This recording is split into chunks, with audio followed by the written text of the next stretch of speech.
نحمده ونصلي ونسلم على رسوله الكريم اما بعد فاعوذ بالله من الشيطان الرجيم بسم الله الرحمن الرحيم باب صلاة الخوف الفصل الاول عن سالم بن عبد الله بن عمر عن ابيه قال غزوت مع رسول الله صلی اللہ علیہ وسلم قبل نجد.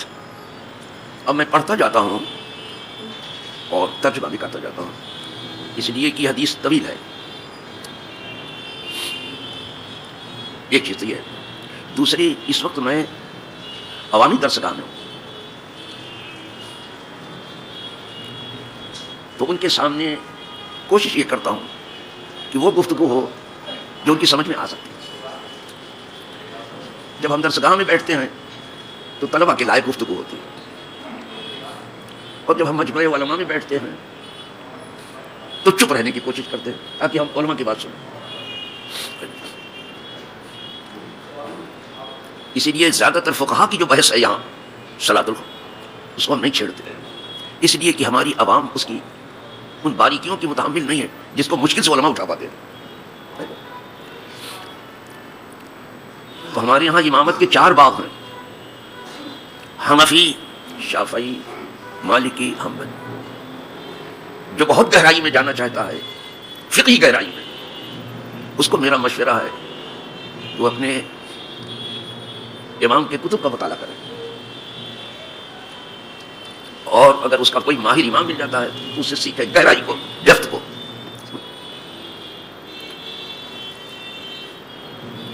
اس لیے کہ فقہا کے ابحاث اتنے آسان نہیں ہیں. بس ہم یہاں یہ کہہ کے خاموش ہوتے ہیں کہ شافعی، مالک، احمد، امام حنیف 4 باب ہے امامت میں. ہم اپنے ان 4 اماموں کا دل و جان سے لوہا تسلیم کرتے ہیں اور ان کے ماننے والوں کو سلام پیش کرتے ہیں. زیادہ بہت گہرائی میں جانا ہے تو ان کی کتابوں کی طرف آپ رجوع کریں. یہاں ہم نفس حدیث کو سامنے رکھنے کی کوشش کر رہے ہیں کہ حدیث پاک میں کیا آیا ہے. سالم ابن عبداللہ ابن عمر وہ روایت کرتے ہیں اپنے باپ سے، کہتے ہیں کہ ہم نے غزوہ کیا حضور کے ساتھ. غزوہ اس جنگی دستے کو کہتے ہیں جس کی کمان حضور کے ہاتھ ہے، وہ غزوہ ہے. غزوہ، اور جس کی کمان حضور کے ہاتھ میں نہ وہ غزوہ نہیں کہلاتا. وہ جنگی دستہ ہے لیکن غزوہ نہیں.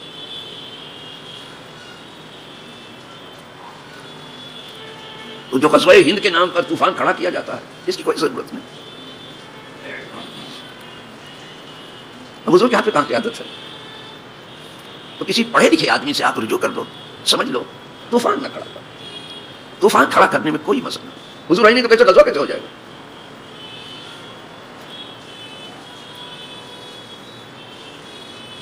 لوگوں کو برگلانے سے کہیں زیادہ اچھا ہے کہ لوگوں تک علم پہنچا ہوا بہت ہو چکا. تو یہ کہہ رہے کہ ہم حضور کے ساتھ تھے ایک غزوے میں.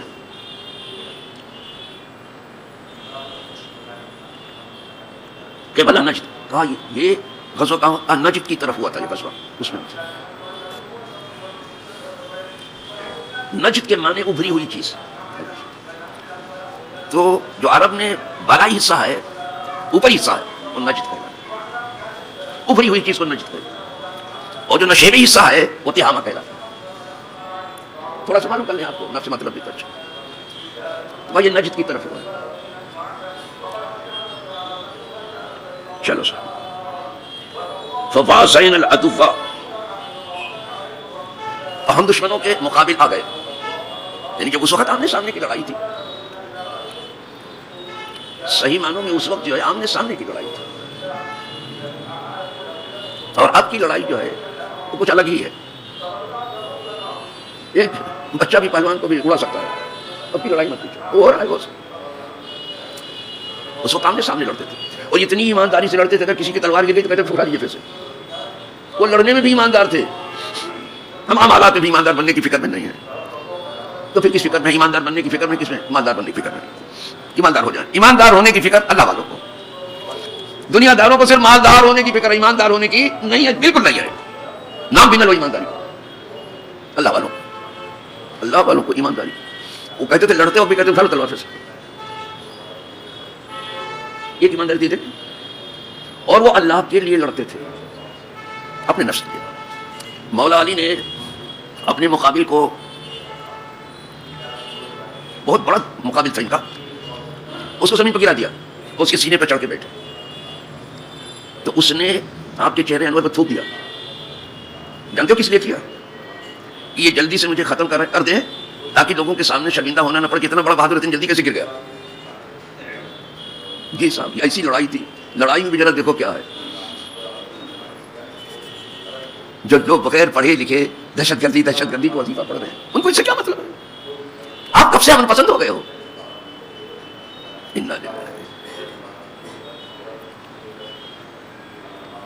ہر برتن سے وہی ٹپکتا ہے جو اس کے اندر ہے.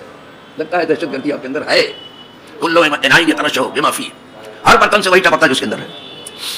جلدی سے تھوک دیا اس نے کہ تاکہ ہم لوگوں کے ساتھ، بہت بڑا پہلوان تھا لیکن علی کے سامنے کوئی آ کے قابو نہیں پا سکتا. علی اللہ کے ولی ہیں، بلکہ تمام اولیاء کے سرتاج ہیں. تمام سلسلے ولی جا کے مولا علی ہی پر رکتے ہیں. وہ نبی تو نہیں ہے، ولی ہیں، لیکن ولیوں کے سب سردار ہیں مولا. جب چہرے پر آپ کے تھوک دیا تو آپ نے اس کو مارا نہیں، اٹھ کے کھڑے ہو گئے. کہا چھوڑ دیا تجھ کو میں. وہ حیرت سے کہنے لگا کیوں چھوڑ دیا آپ نے مجھ کو؟ کہا پہلے میں اللہ کے لیے تجھے مارنے چلا تھا، اس لیے کہ تو اللہ کے دین کا دشمن ہے، اور جب تو نے میرے چہرے پر تھوکا نا تو میرے نفس نے کہا جلدی سے اس کو مارو. تو میں نے کہا تیرے کہے تو میں نہیں عمل کروں گا، میں تو اللہ کے واسطے لڑ رہا ہوں. تو وہ مسلمان ہو گیا اس وقت. ہماری جنگ بھی اللہ کے نام پر ہے صحیح معنوں میں. ہماری صلح بھی اللہ کے نام، ہماری دوستی بھی اللہ کے لیے ہے، دشمنی بھی اللہ کے لیے ہے، دینا بھی اللہ کے لیے ہے، نہ دینا بھی. سن چکے ہو، دیکھ رہے ہو یہ ایمانداری کوئی سوچ سکتا ہے کبھی؟ نفس شامل ہو کے میں نہیں ماروں گا، نفس کے لیے میں نہیں کروں. لہٰذا ان نفوس قدسیہ کو کوئی اپنے اوپر قیاس نہ کرے. کجا ہم ہو، کجا صحابہ ہو، کجا ہم، کجا علی ہو، نہ پوچھ. بشر ضرور ہے لیکن اپنے جیسا مت سمجھو. لیکن یہاں دنیا میں ہم دیکھتے ہیں کہ بعض لوگوں نے مولا علی کو کافر تک کہا، اور بعض لوگوں نے علی کو خدا تک کہا. کچھ نے محبت میں غلو کیا تو خدا کہہ دیا، کچھ نے دشمنی میں غلو کیا تو کافر کیا. تو دونوں ہلاک ہو گئے. کوئی محبت میں ہلاک ہو رہا ہے، ہلاک فیہا اثنان محب مفرط و مبغض مفرط. تو حضور مولا علی فرماتے تھے میرے بارے میں دو گروہ ہلاک ہوگا، ایک بہت چاہنے والا وہی کہ خدا کہہ دے ہم کو، اور ایک بہت دشمنی کرنا. چل پہلے کی جنگ تھی صاحب، قربان جائیں صاحب ان کی جنگ کے. کیا اللہ واسطے جنگ، پہلے دشمن کے مقابل ہم کھڑے ہوئے.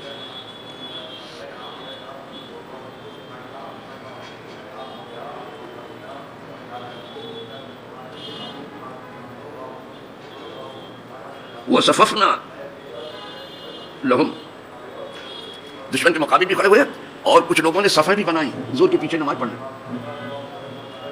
جب موت سامنے آ کے کھڑی ہے تب بھی وہ نماز پڑھ رہے ہیں. ہم اچھے بھلے ہیں نہیں پڑھ رہے ہیں اور بات کر رہے ہیں تب صحابہ کی. ارے کجا وہابی کجا صحابی، چل نسبت خاک را بعالم پاک. تو صرف وہابی ہی پر نہیں ہے بابا، صرف وہابی پر نہیں، دیوبندی ہی پر نہیں، جماعت اسلامی پر ہی نہیں ہے، شیعوں پر ہی نہیں، کوئی بھی ہو. نماز کو اپنے ٹھیک کرو میاں، ادھر ادھر کو بہت دوسرے کو برا کہنا چھوڑو. بہت سب دوسرے برے تم اچھے ہو کیا؟ ذرا اپنے اندر ڈوبو تو پھر پتہ چلے. جو اپنے اندر ڈوب گئے ہیں بس اسی میں غائب. کھڑے ہو گئے، ایک صف لگ گئی حضور کے پیچھے اور ایک صف جو ہے میدان میں کھڑی ہو گئی سامنے. یہ نماز کی حالت میں کوئی حملہ نہ کرنے پائے. دو صفیں ہو گئی. اب ایک مورچے پہ کھڑی ہے بس میں، ایک حضور کے پیچھے کھڑی ہے، دو مورچے ہیں بس میں. نماز ایسی ہو دیکھیے صاحب.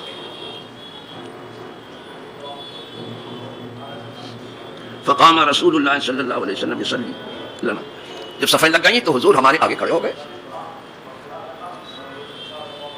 حضور ہمارے آگے نماز پڑھانے کے لیے. ہر کوئی نماز حضور ہی کے پیچھے پڑھنا چاہتا تھا. حضور کی موجودگی میں تنہا حضور امام تھے، کوئی دوسرا نہیں.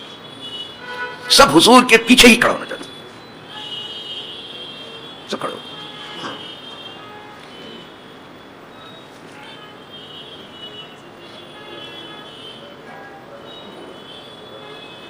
فقامت طائفۃ معہ، تو ایک رکعت پڑھ کے حضور کے پیچھے فارغ ہو گئے، ایک رکعت ہو گئی.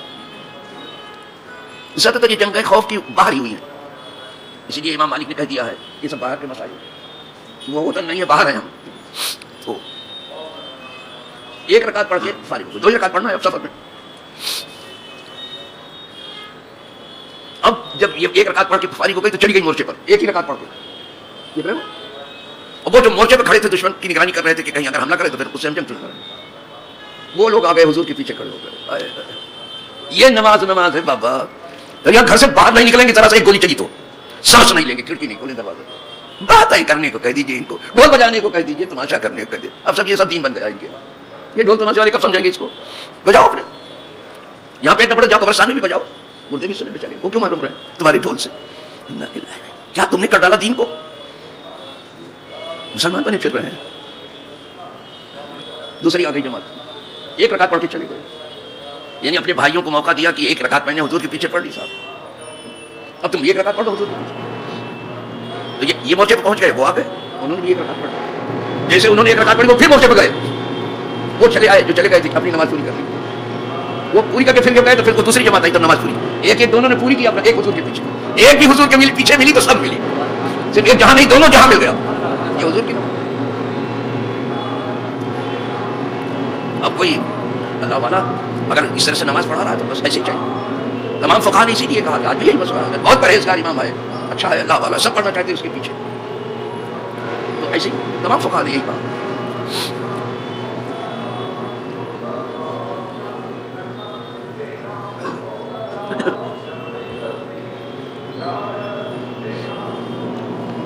وَأَقْبَلَتْ طَائِفَةٌ عَلَى الْعَدُوِّ، اب یہ دشمن کی طرف پہنچ گئے ایک رکعت پڑھ کے. وَرَكَعَ رسول اللہ صلی اللہ علیہ وسلم بمن معه، وہ سجدہ سجدتين، اور وہ دوسرا رستہ آیا تھا اس کے ساتھ حضور نے ایک رکعت ان کے ساتھ پڑھی. یہ سمجھ میں آ گیا نا آپ کو؟ ایک ایک رکعت سب کو مل رہی ہے. فقام كل واحد منهم، پھر ان دونوں میں سے ہر ایک کرو ایک ایک رکعت ملی تو ایک ایک پوری کر لے گا، ایک رکعت پوری کر کے سلام پھیر دے گا، ایک رکعت پڑھ کے وہ پوری کر لیں گے، لیکن ایک تو حضور کے پیچھے مل گئی. یہ صرف ایک رکعت نہیں ملی، ایک تک پہنچنے کا راستہ مل گیا حضور کے پیچھے. اللہ یہ کرے، کیا کہنا حضور کی خوف کی حالت میں.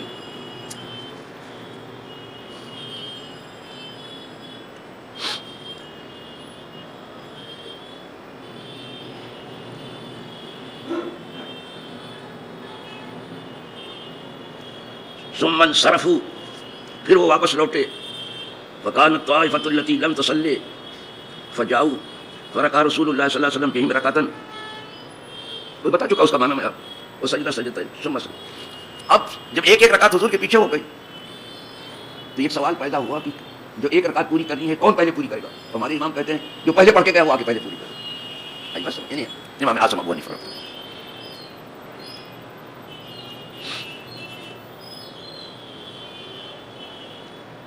فقام كل واحد منهم فركع لنفسه ركعة وسجد سجدتين. یہ ہو گیا، دونوں نے اپنی نماز پوری کر لی، ایک ایک رکعت پڑھ کے اتحیات وغیرہ پڑھ کے نماز پوری کر لی. یہ صلاۃ خوف ہو گئی، ڈر والی نماز. کس کا ڈر؟ جان کا ڈر. جنگ میں کس کا ڈر ہے؟ جان کا ڈر. یہ نماز جان کی قیمت پر پڑھی جا رہی ہے. کاہے کے لیے؟ ایمان کو بچانے کے لیے. جان جو بھیڑ چڑھ رہی کس کے لیے؟ ایمان کو بچانے کے لیے. مال مطلوب نہیں ہے، ایمان ہے، اسی لیے اس کو مال غنیمت کہا جاتا ہے. مال مقصود نہیں ہے. غنم کہتے بکری کو، اور سب سے سستا مال جو ہے عرب میں بکری ہی تھا. تو جان کی قیمت وجہ کہ سستا ہوا کہ سب سے مہنگا ہوا؟ آپ بتاؤ. اگر آپ سے ابھی کوئی پوچھ لے کہ مال غنیمت کو مال غنیمت کیوں کہتے ہیں، آپ نہیں بتا پائے. یہ تو سستا مال کہہ رہا ہے، اور اس سے مہنگا مال ہو ہی نہیں سکتا. جان کی قیمت تو ملا، پھر کیوں کہا گیا؟ اس لیے کہ لڑائی مال کے لیے نہیں تھی، ایمان کے لیے تھی. یہ تو مفت مل گیا. جیسے میں یہ درس دے رہا ہوں، اللہ ایمان کے لیے قبول کر لے. یہ اس لیے نہیں کہ آپ مجھے مال دے دو، پیسہ کائے کو جیب میں ڈالو تو میرے لیے ہاتھ کے کیوں سہمت کرو؟ آپ کیوں سہمت کرو؟ تو یہ لڑائی جو ہے مال کے لیے نہیں تھی، ملک کے لیے نہیں تھی، ایمان کے لیے تھی. تو مال بھی مل گیا تو یہ مال مفت کا ہو گیا. لڑائی تھی ایمان کے لیے، مفت مال بھی نہیں گیا، اس لیے اس کو مال غنیمت. اچھا صاحب،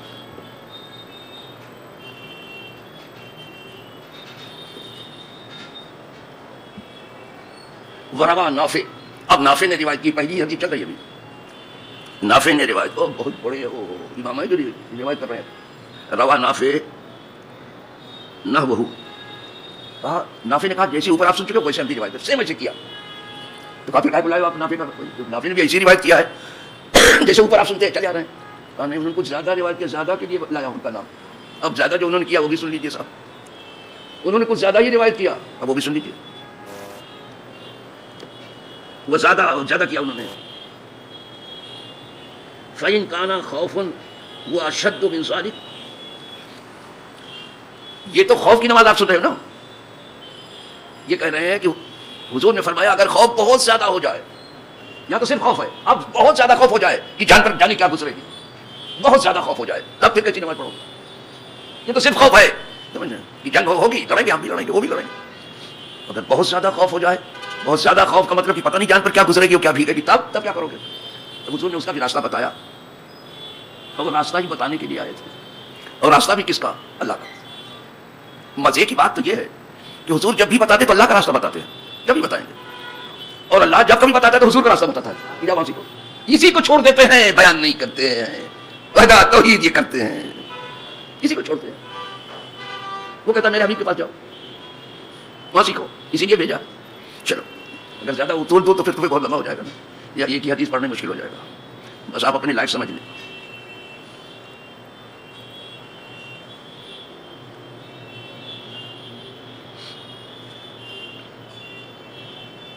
خوف ہوا شد ذالکا، اب خوف بہت زیادہ ہو گیا ہے، صلو رجالا قیاما، یہ راجل کی جمع ہے، راجل مانے پیدل، فورس تو ہوتا تو اس وقت بھی ایک پیدل فورس ایک سوار فورس، وہ گھوڑی پر سوار ہوتا تھا، تو دونوں کو راستہ بتایا حضور نے کہ خوف بہت زیادہ ہو گیا، اب کیا کیا جائے، نماز کیسے پڑھی جائے، سرکار فرماتے ہیں جو پیدل فورس ہے جس جگہ پہ کھڑا ہے کھڑے کھڑے نماز پڑھ لے، وہی اسی جگہ پر، لیکن نماز تو ہوگی، دیکھا وہی کھڑے کھڑے پڑھ لے نماز، اس سے زیادہ اور آسانی کیا ہے، یہاں اکیلے پڑھتے امن کی حالت، یہ جنگ کی حالت میں گھر سے بھی نہیں نکلیں گے، دل سے باہر نہیں نکل سکتے، یہ مرتبہ بلند ملا جس کو مل گیا، ہر مدعی کے واسطے دار و رسم کہا، ہم مدعی بہت ملیں گے، تو اسی جگہ کھڑے کھڑے نماز پڑھ لے بابا، لیکن کھڑے کی قید ہے، کھڑا ہے مورچے پہ نا، کھڑے کھڑے پڑھ لے، رکوع میں جائے گا سجدے میں جائے گا، اگر پورا تو اس کو اسی حالت میں تلوار سے مار دیں گے، وہ کھڑے کھڑے بس پڑھ لے، تھوڑا اس کے لیے جھک جائے، تھوڑا اس کے لیے تھوڑا زیادہ جھک جائے، کھڑے کھڑے پڑھ لے نماز، دیکھو یہ تو پیدل فورس ہوا، قیام علی اقدام اپنے قدموں پر کھڑا ہوگا، اور رکبانا، اور جو سوار فورس ہے وہ سوار فورس گھوڑے پر سوار ہو، وہ اسی گھوڑے کو پڑھ لے، بھائی موقع ہی نہیں اترنے کا ہے، خطرہ شدید ہو گیا ہے، بس وہیں پڑھ لو، ہمیں جہاں کہیں ہو وہیں پڑھ لو، اب پڑھو وہی گھوڑے پر۔ اور سنیے آگے کیا فرمایا، اور کیا سہولت چاہتے ہو آپ، آگے ارشاد فرمایا مستقبل القبلہ اور غیر مستقبلیہ، اب یہ جو مورچے پہ کھڑا ہے قبلہ کی طرف ہو کر کے کھڑا ہے یا غیر قبلہ کی طرف، اور جو گھوڑ سوار ہے وہ قبلہ کی طرف منہ کیے ہوئے کہ نہیں، کہا یہ بھی مطلب جدھر منہ ادھر ہی پڑھ دو، ہر طرف خدا کی قدرت دیکھا، اور کیا فَإِنَّمَا تُوَلُّوا فَثَمَّ وَجْهُ اللَّهِ، تم جدھر کی رخ کرو گے اس کے جلوے ادھر ہی ہے، کیا دین نے کیا کچھ کہا تھا، کیا تک کے گوٹی بنائی ہے، اور کیا آج گاتے پھر رہے ہیں اور کرتے کیا پھر رہے ہیں، تماشا بگاتے پھر رہے ہیں،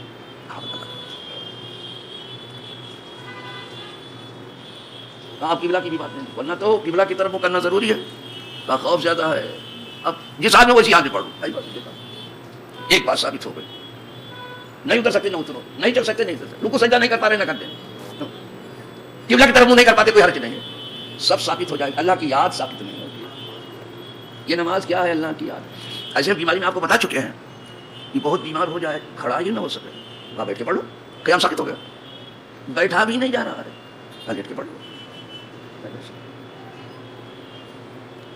رکوع سجدہ بھی نہیں کیا جا رہا ہے، اشارے سے پڑھ لو، سب ثابت ہوتا ہے، اللہ کی یاد، کچھ نہیں، ڈاکٹر نے کہا ہلنا بھی نہیں، کہا چلو ٹھیک ہے، آپ صرف جس حال میں بھی ہو اللہ کو یاد کرو، اقیم الصلاۃ لذکری، نماز قائم کرو میری یاد کے لیے، اور دل سے یاد کرو، یہ ہے نماز، خدا اس نماز کا ذوق امت کو عطا فرمائے، اور جو یہ نماز ادا کر رہے ہیں اللہ ان کے پیچھے ہم آپ کو بھی نماز ادا کرنے کے مواقع عطا فرمائے، باتیں کرنے سے کیا ہوتا ہے، کیا بتاؤں صاحب، کیا بتاؤں صاحب،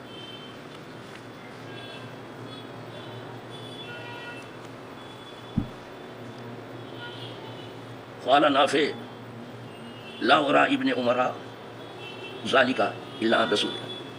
اب یہ بیان کرنے والے راوی کہہ رہے ہیں کہ عبداللہ ابن عمر نے جو یہ بیان کیا ہے یہ اپنی طرف سے نہیں بیان کیا، یہ حضور سے سن کے بیان کیا، وہ کچھ اپنی طرف سے نہیں کہتے. یہاں تو اپنی طرف سے جانے کیا کچھ کہتے ہیں، کہتے ہیں ایک حدیث میں پھر اپنی بات شروع کر دیتے ہیں. ارے یہ کیا ہے بھیا؟ انہوں نے سن کر اور ذرا بھی شک ہوتا تھا کہ حضور نے یہ کہا یا یہ کہا، وہ دونوں لفظ ذکر کرتے ہیں. خدا وہ ادب ہم کو دے جو صحابہ کے اندر تھا، اس کا کوئی چھیٹا عطا فرمائے تاکہ ہم انسان ہو جائیں، مسلمان ہو جائیں. وآخر دعوانا الحمدللہ. ایک حدیث ہو گئی.